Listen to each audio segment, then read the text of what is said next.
बड्डेचे gifts आपल्याला एवढे आवडतात. जेव्हा मी लहान होते तेव्हा फ्रेंड्स म्हणजे बड्डे सेलिब्रेशन किंवा या बाकीच्या गोष्टी एवढ्या केल्याच जात नसायच्या. त्याच्यामुळे मला लहानपणी बड्डे सेलिब्रेट केलेला अजिबातच आठवत नाही.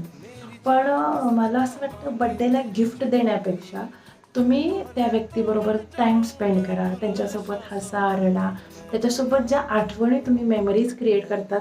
बड्डेचं गिफ्ट आज त्याला खूप तुम्ही इम्पॉर्टन्स देता, पण नंतर थोड्या दिवसाने दुसरं गिफ्ट येतं किंवा दुसऱ्या काही गोष्टी येतात. मग ते आपल्याला डिक्लटरिंग करावं लागतं.